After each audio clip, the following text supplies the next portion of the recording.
Hello students. During this period of lockdown, we do not want to compromise with your studies. So, I am here with the topic tenses.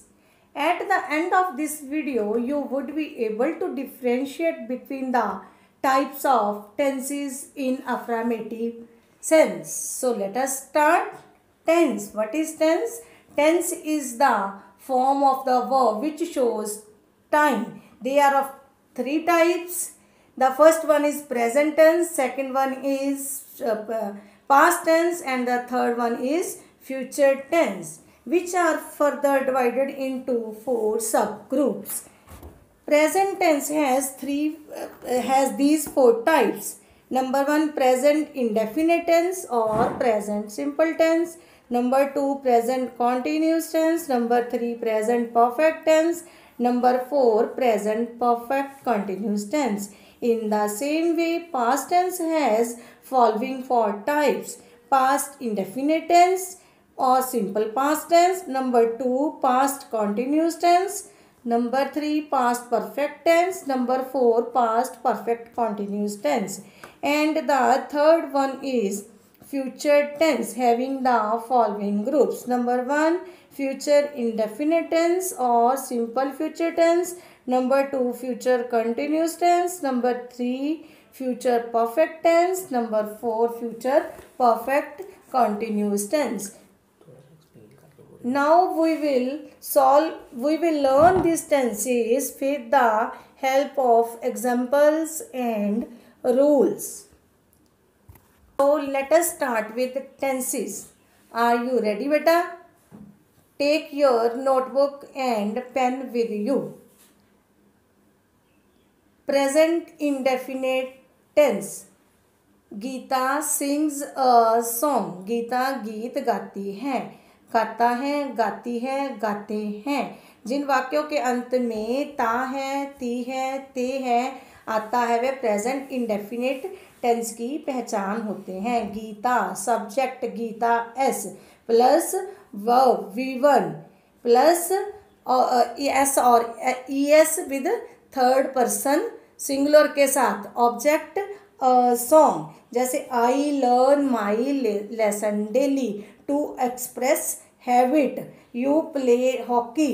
You के साथ only play लगेगा. S और ES only with third person. Next tense is a present continuous tense.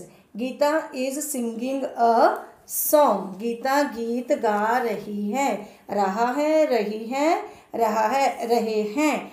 Action is continuous, चल रहा है. इस कैसे बनते हैं रूल्स इसका? Geeta subject plus Geeta is I के साथ M, यू के साथ R plus V1 plus O. Geeta is singing a song. She is taking tea. Boys are playing cricket. I am revising my lesson. तो next is P present perfect tense. Geeta has sung a song.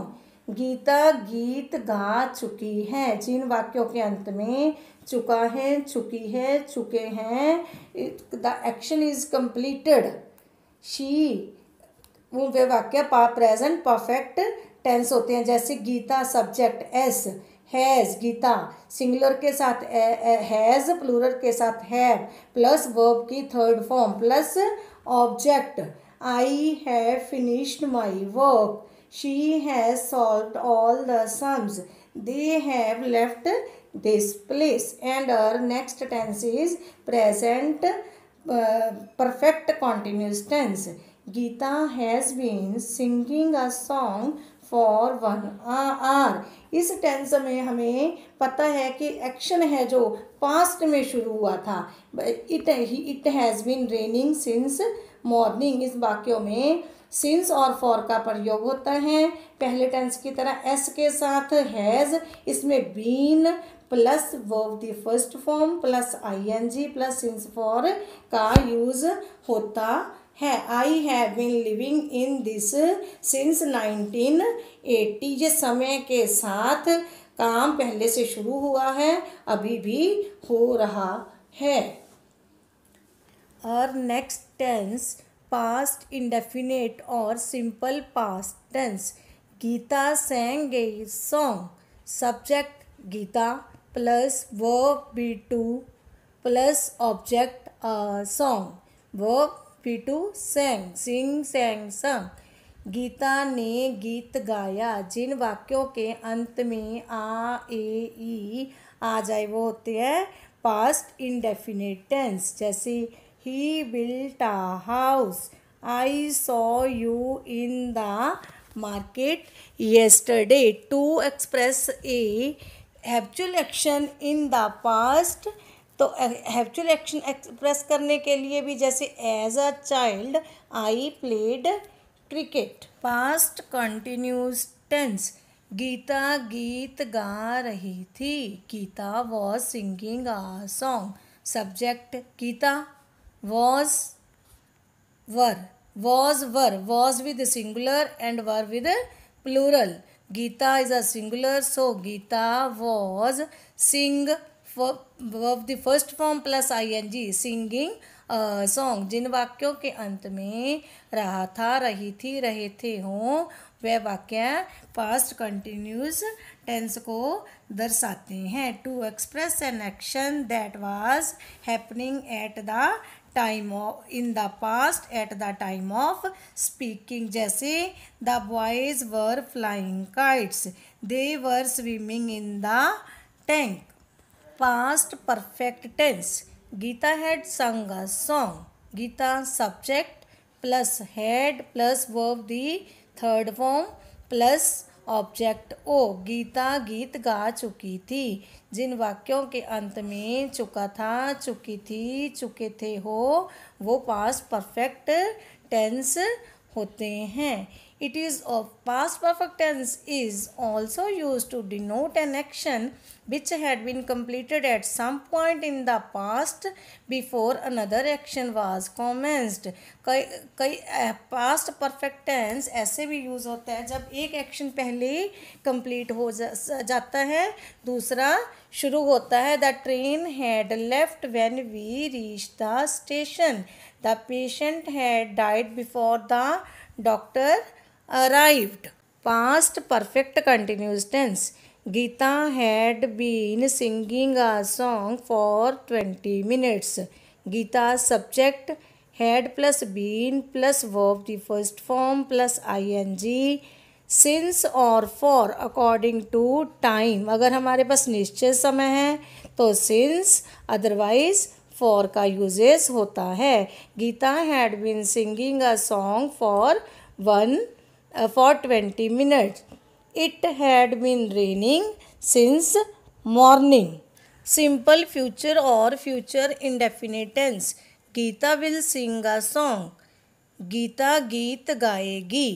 Gita as subject plus will shall I we के साथ, shall third person के साथ will plus verb the first form sing plus object a song.